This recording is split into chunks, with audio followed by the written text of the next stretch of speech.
ওকে, সবাইকে আমার ইউটিউব চ্যানেলে স্বাগতম। আজকে তোমাদের সামনে 42টা গুরুত্বপূর্ণ প্রশ্ন তুলে ধরবো গুপ্ত, পাল সেন এবং হর্ষবর্ধন থেকে। তো তোমরা নিজেরাও দেখবে কার কটা হচ্ছে 42টার মধ্যে। তো একে একে করছি আমি, বেশিক্ষণ টাইম নেব না। চলো শুরু করি। এগুলো খুব সিলেক্টিভ এবং গুরুত্বপূর্ণ প্রশ্ন। প্রথম নাম্বারটা কি আছে?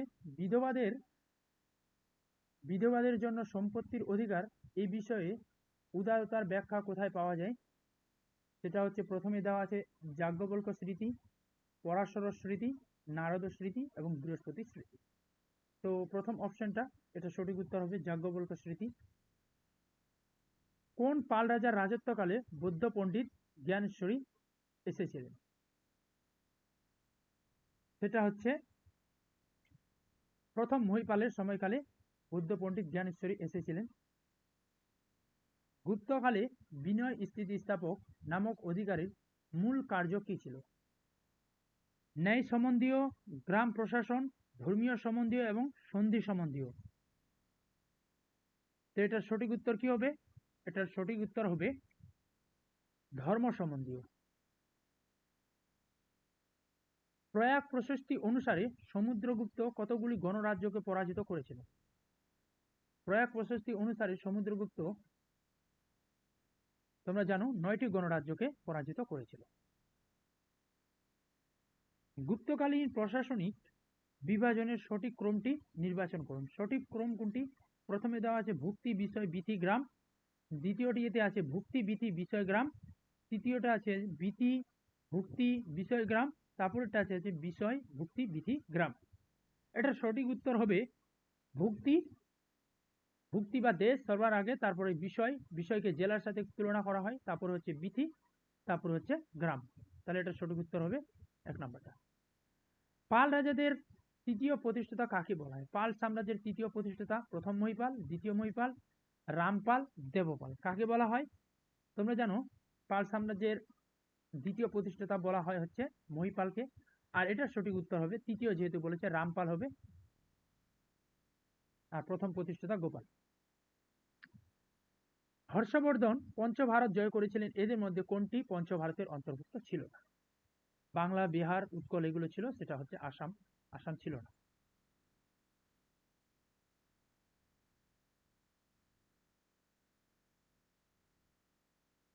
গুপ্ত আমলে পুলিশ বিভাগের প্রধান অধিকারী কে ছিলেন? মহাদণ্ডনায়ক, মহাবলাধিকৃত, সন্ধি বিগ্রহী, দণ্ডপাশী। তো এটার সঠিক উত্তর হবে দণ্ডপাশী। মহাবলাধিকারী সেনাপতির মতো ছিলেন, সন্ধি বিগ্রহী, সন্ধি যিনি ঘটাতেন। বারবার এটা চলে আসতেছে।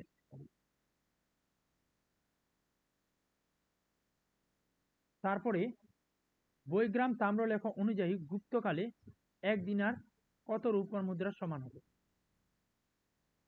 12, 16, 32, 48। কত হবে এটার? এটা বৈগ্রামটা হচ্ছে ওই তোমার হর্ষবর্ধনের সময়কালে তোমরা পাবে এটা, সেটা হচ্ছে 16 হবে সঠিক উত্তর। হিউয়েন সাং সর্বপ্রথম ভারতের কোথায় পৌঁছেছিলেন? কি কি আছে? উজ্জয়িনী, পাটলিপুত্র, গান্ধার এবং আসাম। এটার সঠিক উত্তর কি হবে? এটার সঠিক উত্তর হবে গান্ধার। গান্ধারের কোথায় এসেছিল? সালাতুরে এসেছিল। তো এটার সঠিক উত্তর হবে গান্ধারও থাকতে পারে এবং সালাতুরও থাকতে পারে। তো স্পেসিফিক ভাবে যদি বলো, সেটা হচ্ছে গান্ধারের সালাতুর। লক্ষণ সেনের রাজসভায় পঞ্চরত্নের মধ্যে নিম্নোক্ত কে ছিলেন না? ধয়ী, শ্রীধর দাস, চক্রায়ুধ, হলায়ুধ। তাহলে কি হবে এর সঠিক উত্তর? এর সঠিক উত্তর হবে চক্রায়ুধ। কোন পাল রাজা সর্বপ্রথম ত্রিপাক্ষিক সংঘর্ষে জড়িয়েছিলেন? কোন পাল রাজা সর্বপ্রথম ত্রিপাক্ষিক সংঘর্ষে জড়িয়েছেন? সেটা হচ্ছে, কি বলছে এখানে, অপশন আছে ধর্মপাল, দ্বিতীয় মহিপাল, গোপাল, দেবপাল। সেটার সঠিক উত্তর হচ্ছে ধর্মপাল। হর্ষের পুরো নাম হর্ষবর্ধন কোথায় পাওয়া যায়? আচ্ছা, পাওয়া যায় বারবার, দুবার হয়েছে রিপিট। আইহোল শিলালিপি, বাস্কেরা হয়েছে, বাস্কেরা তাম্রপট্ট, মধুবন তাম্রপট্ট, সোনাপত সিলে। কোথায় হবে? এটার সঠিক উত্তর হবে সোনাপত শিলে, কারণ বাস্কেরাতে তার হস্তাক্ষর পাওয়া গেছিল, এখানে তার হর্ষবর্ধন পুরো নামটা খোদাই করা ছিল। হর্ষবর্ধন কোন বাদ্যযন্ত্র বাজানোর ক্ষেত্রে পারদর্শী ছিলেন? বীণা, নাগারা, বাঁশি, সেতার। কিভাবে হর্ষবর্ধনের কথা বলেছে, তো এটা সঠিক উত্তর হবে বাঁশি। বীণা বাজাতো সমুদ্রগুপ্ত, ঔরঙ্গজেব, এরা বীণা বাজাতো। নাগারা হচ্ছে আকবর বাজাতো।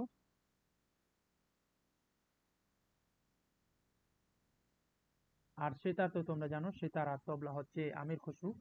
নিম্নলিখিত কোন দেবী গুপ্ত মুদ্রার মধ্যে অঙ্কিত ছিল না? অর্থাৎ এই যে এখানে দেবীগুলোর নাম দেওয়া আছে, এগুলো কোন দেবীগুলোর মধ্যে কোন দেবীটির নাম গুপ্তদের তাদের মুদ্রার মধ্যে অঙ্কিত করেনি বা খোদিত করেনি? প্রথমে অপশন আছে গঙ্গা, তারপরে দুর্গা, সরস্বতী, লক্ষ্মী। সঠিক উত্তর হচ্ছে এটার সরস্বতী। কোন গুপ্ত শাসক চীন দরবারে দূত প্রেরণ করেছিলেন? দ্বিতীয় চন্দ্রগুপ্ত, কুমারগুপ্ত, স্কন্দগুপ্ত, স্কন্দ হয়ে গেছে, নাকি নরসিংহগুপ্ত? আচ্ছা, তাহলে এটার সঠিক উত্তর হচ্ছে স্কন্দগুপ্ত সর্বপ্রথম চীন দরবারে দূত প্রেরণ করেছিলেন। কোন সেন রাজা সর্বপ্রথম মহারাজা ধীরাজ উপাধি গ্রহণ করেছিলেন? সামন্ত সেন, হেমন্ত সেন, বিজয় সেন, লক্ষণ সেন। এটা সঠিক উত্তর হবে হেমন্ত সেন সর্বপ্রথম মহারাজা ধীরাজ উপাধি নিয়েছিল। পৃথিবী সেন কোন গুপ্ত শাসকের সন্ধি বিগ্রহী ছিলেন? দ্বিতীয় চন্দ্রগুপ্ত, কুমারগুপ্ত, স্কন্দগুপ্ত, নাকি সমুদ্রগুপ্ত? এটার সঠিক উত্তর হবে প্রথম কুমারগুপ্ত বা কুমারগুপ্ত। ভাগলপুর তাম্রশাসন কোন শাসকের? ভাগলপুর তাম্রশাসন হচ্ছে ভাগলপুর তাম্রশাসন যতটা সম্ভব হচ্ছে আমার যত নারায়ণ পালের। হ্যাঁ, নারায়ণ পালের হবে, একটু চেক করে নিবে। আমার ওই বিশ্বরূপ সেনের না, ঠিকই আছে, নারায়ণ পালেরই হবে। গুপ্ত আমলে মুদ্রার বিষয়ে কোন তথ্যটি মিথ্যা নির্বাচন করুন? গুপ্ত আমলে সর্বাধিক পরিমাণে স্বর্ণমুদ্রা প্রচলন হয়েছিল। কি বলেছে, মিথ্যা কোনটা সেটা নির্বাচন করতে হবে। প্রথম চন্দ্রগুপ্ত সর্বপ্রথম চন্দ্রমুদ্রা চালু করেছিল।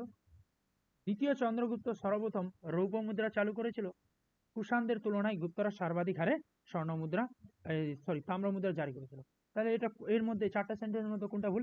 অবশ্যই গুপ্তরা সর্বাধিক হারে স্বর্ণমুদ্রা জারি করেছিল। আর প্রথম চন্দ্রগুপ্ত গুপ্তদের মধ্যে প্রথম মুদ্রা জারি করেছিল, সেটা স্বর্ণমুদ্রা ছিল। দ্বিতীয় চন্দ্রগুপ্ত সর্বপ্রথম রৌপ্য মুদ্রা ছিল, এটাও ঠিক আছে। এটা ভুল আছে। এবার কোন দিক দিয়ে ভুল আছে? কুষাণদের তুলনায় গুপ্তরা বলেছে সর্বাধিক হারে তাম্রমুদ্রা প্রচলন। অবশ্যই নয়। যে তোমরা জানো যে প্রথম চন্দ্রগুপ্ত, শ্রীগুপ্ত, হ্যাঁ, তারপরে সমুদ্রগুপ্ত, এদের কিন্তু তাম্রমুদ্রা পাওয়া যায়নি। তাম্রমুদ্রা পাওয়া গেছে মাত্র কয়েকজনের। তোমার গিয়ে হচ্ছে দ্বিতীয় চন্দ্রগুপ্ত, রামগুপ্ত, তারপরে তোমার গিয়ে হচ্ছে প্রথম কুমারগুপ্ত, এদের পাওয়া গেছিল। তো এই কারণে তাম্রমুদ্রা তাদের খুব কম হারে পাওয়া গেছিল। কুষাণদের সময়কালে সর্বাধিক হারে তাম্রমুদ্রা ছিল। এই কারণে এই সেন্টেন্সটা ভুল। তাহলে এটার সঠিক উত্তর এটাই হবে। গুপ্ত আমলে রেশমি বস্ত্র উৎপাদনের প্রমুখ কেন্দ্র কোনটি ছিল? রেশমি বস্ত্র উৎপাদনের প্রমুখ কেন্দ্র হচ্ছে গুপ্ত আমলে কি ছিল? বাংলা, উজ্জয়িনী, গান্ধার, নাকি বারাণসী? এটার সঠিক উত্তর হবে অবশ্যই বারাণসী। নিম্নলিখিতদের মধ্যে কে কৈবর্ত বিদ্রোহের নেতা ছিল না? তোমরা জানো যে দ্বিতীয় মহিপালের সময় কৈবর্ত বিদ্রোহ দেখা দিয়েছিল। তো এই চারজনের মধ্যে কে কৈবর্ত বিদ্রোহের নেতা ছিল না? রুদ্রক, দিব্য ভীম, নাকি দ্বিতীয় ভীম? এটার সঠিক উত্তর হবে দ্বিতীয় ভীম। এ ছিল না, বাকি তিনজন ছিল। দ্বিতীয় চন্দ্রগুপ্তের উপাধি রাজাদি রাজশ্রী কোন লেখা থেকে পাওয়া যায়? মথুরা লেখ থেকে, গড়বা লেখ থেকে, সাঁচি লেখ থেকে, উদয়গিরি লেখা থেকে। দ্বিতীয় চন্দ্রগুপ্তের উপাধি রাজাদি রাজশ্রী, এটা পাওয়া যায় উদয়গিরি লেখা থেকে। কোন গুপ্ত শাসক চন্দ্রাদিত্য উপাধি গ্রহণ করেছিলেন? চন্দ্রাদিত্য উপাধি তোমরা জানো যে সেটা হচ্ছে ভানুগুপ্তের উপাধি ছিল। কোন নদীর তীরে হর্ষবর্ধন এবং দ্বিতীয় পুলকেশীর সাথে দ্বন্দ্ব হয়েছিল? গোদাবরী, নর্মদা, কৃষ্ণা, গঙ্গা। কোন নদীর তীরে হর্ষবর্ধন আর দ্বিতীয় পুলকেশীর মধ্যে দ্বন্দ্ব হয়েছিল? সেটা হচ্ছে নর্মদা নদীর তীরে। ফাই এর ব্যাপারে নিম্নলিখিত কোন তথ্যটি মিথ্যা নির্বাচন করুন? তিনি কোন গুপ্ত সম্রাটের নাম তার ভ্রমণ বৃত্তান্তে উল্লেখ করেনি, অবশ্যই এটা ঠিক আছে। ফাহিয়ান দুইবার সিন্ধু নদী অতিক্রম করেছিল, এটাও ঠিক আছে। ফাহিয়ান মধ্যদেশকে ব্রাহ্মণদের দেশ বলে উল্লেখ করেছেন, এটাও ঠিক আছে।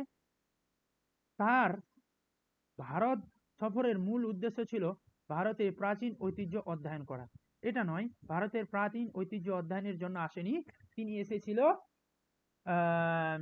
কি বলবো, তিনি এসেছিল বৌদ্ধ ধর্মের যে বিনয় পিটক বা বৌদ্ধ ধর্মের যে পিটকগুলো ছিল সেই পিটকগুলোর জ্ঞান অর্জনের জন্য এসেছিল, বিশেষ করে বিনয় পিটকের উপর বেশ করে। তাহলে এটাই হলো সঠিক উত্তর, আর এই সেন্টেন্সটা ভুল আছে যেহেতু মিথ্যা বলেছে। কোন সেন রাজা কনৌজ থেকে ব্রাহ্মণদের ডেকে বাংলায় বসতি স্থাপন করেছিলেন? খুব গুরুত্বপূর্ণ এটাও প্রশ্ন। বল্লাল সেন, লক্ষণ সেন, বিজয় সেন নাকি সামন্ত সেন? কি বলেছে, কোন সেন রাজা কনৌজ থেকে ব্রাহ্মণদের ডেকে বাংলায় বসতি স্থাপন করিয়েছিলেন?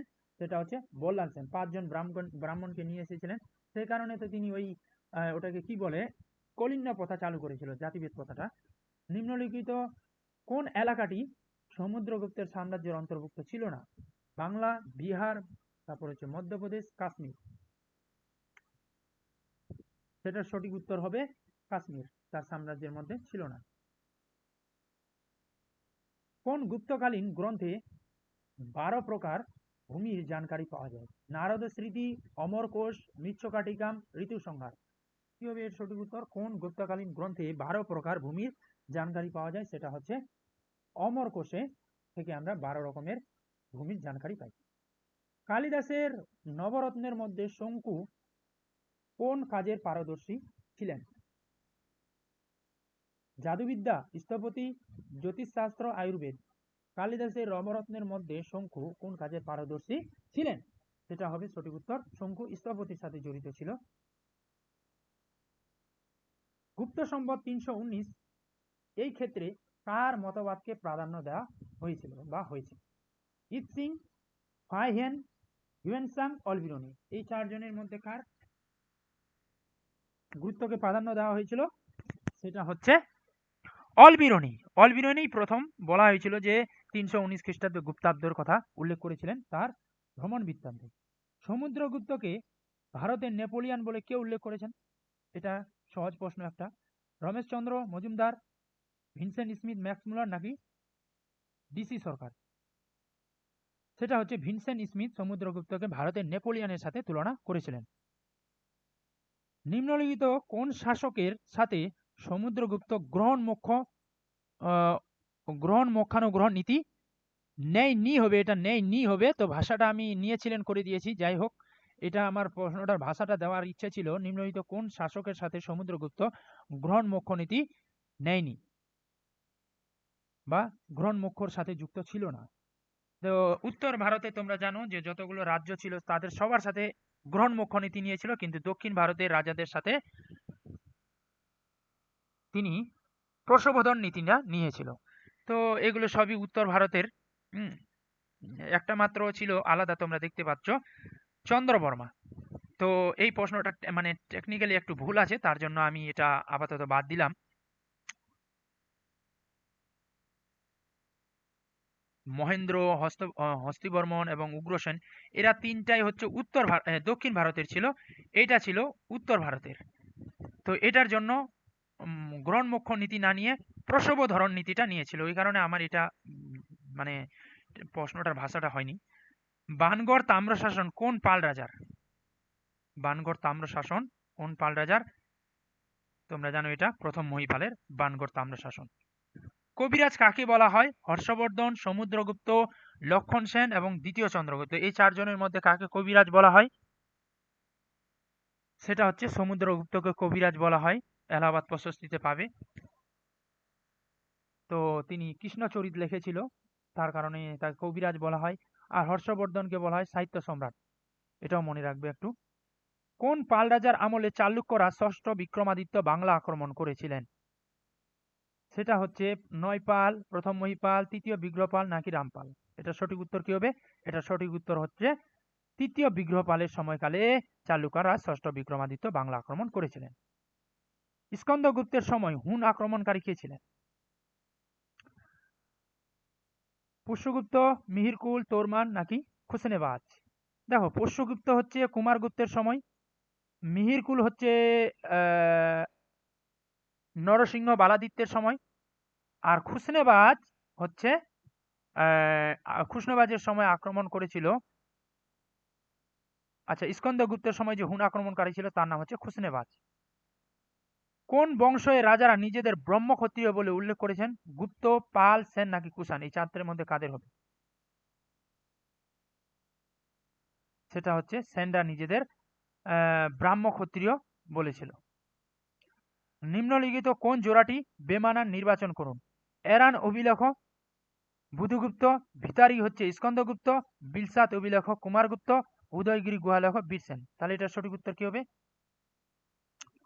এটা সঠিক উত্তর হবে এরান অভিলেখ। এরান বুধগুপ্তের ছিল না, এটা ছিল ভানুগুপ্তের। যে এই এরানটা মধ্যপ্রদেশে, এই এরানের উপর বেশ করে আমরা ভারতবর্ষে 510 খ্রিস্টাব্দে সর্বপ্রথম সতী প্রথার বর্ণনা জানতে পারি, সর্বপ্রথম এখান থেকে। নিম্নলিখিত তথ্যগুলির মধ্যে কোনগুলি সত্য নির্বাচন করুন। সত্যগুলো এবার আমাদের নির্বাচন করতে হবে। গুপ্ত প্রশাসন ব্যবস্থা সম্পূর্ণরূপে কেন্দ্রীয় ব্যবস্থা ছিল, কেন্দ্রীকৃত, সেন্ট্রালাইজ ছিল বলছে। গুপ্ত শাসকরা নিজেদের দৈবীয় উৎপত্তির বিশ্বাস করতেন। তারপর বলছে গুপ্ত আমলে ব্রাহ্মণদের জমিদানের ব্যাপকতা বৃদ্ধি পেয়েছিল। সব গুপ্ত শাসক ব্রাহ্মণ্য ধর্মের অনুরাগী ছিল। তো এই চারটা সেন্টেন্সের মধ্যে কোন সেন্টেন্সগুলি ঠিক সেগুলো আমাদের নির্বাচন করতে হবে। তাহলে কোনগুলো ঠিক হবে? কোনগুলো ঠিক হবে তোমরা নিজেরা বলো, একটু দেখো এখান থেকে যেগুলো সঠিক আছে, যে ভুল কোনটা কোনটা আছে, যে এটা কিন্তু সেন্ট্রালাইজ ছিল না, তোমরা জানো এটা ডিসেন্ট্রালাইজ ছিল, বিকেন্দ্রীকরণ ছিল। সব গুপ্ত শাসক ব্রাহ্মণ্য ধর্মের অনুরাগী ছিল না। তোমরা জানো পুরুগুপ্ত প্রথম, নরসিংহগুপ্ত এরা কিন্তু বৌদ্ধ ধর্মাবলম্বী ছিল। তো এখানে সঠিক উত্তর হবে 2 আর 3। তাহলে 2 আর 3 এটা সঠিক উত্তর হবে। নিচের কোন জোড়াটি ভুল আছে নির্বাচন করুন? ভোজের সিঙ্গার প্রকাশ, রাজশেখরের কাব্যমীমাংসা, সুলেমানের মজমাউল তোয়ারিক, তারপর হচ্ছে কামান্দকের নিতেসার। মানে কোন জোড়াটি ভুল আছে তাহলে? ভোজের সিঙ্গার প্রকাশ, যেটা হচ্ছে দেবী চন্দ্রগুপ্তমের উপর বেশ করে লেখা হয়েছিল, এটা ঠিক আছে। রাজশেখরের কাব্যমীমাংসা ঠিক আছে, কামান্দকের নীতিসার ঠিক আছে, এটা কিন্তু ভুল আছে। এটা আবুল হাসান আলীর মজমাউল তারিক, সুলেমানের নয়। শ্রীহর্ষ কোন রাজার দরবারি সভা কবি ছিলেন? শ্রীহর্ষ কোন রাজার দরবারি সভা কবি ছিলেন? শ্রীহর্ষ হচ্ছে কার ছিলেন? দেবপাল, লক্ষণ সেন, বিজয় সেন নাকি জয়চন্দ্রের? এটা হচ্ছে গাহরগোলরা জয়চন্দ্রের সভা কবি ছিলেন শ্রীহর্ষ, যিনি শ্রীহর্ষ বিজয় প্রশস্তি লিখেছিল। তো এই হলো 42টা। 42টার মধ্যে আপাতত তোমরা 41টা মানে চলো। তো 41টার মধ্যে কার কয়টা হলো অবশ্যই কমেন্ট করে জানাবে। আর কমেন্ট করে জানাবে আমার প্রশ্নগুলো কেমন হচ্ছে। আহ, ভালো লাগলে অবশ্যই আমাকে জানাবে, এবং যদি বিভিন্নভাবে করার কথা বলো বা তোমাদেরও কোনো রকম আইডিয়া থাকে তাহলে তোমরা কিন্তু কমেন্টের মধ্যে জানাতে পারো, আমি সেভাবে করব।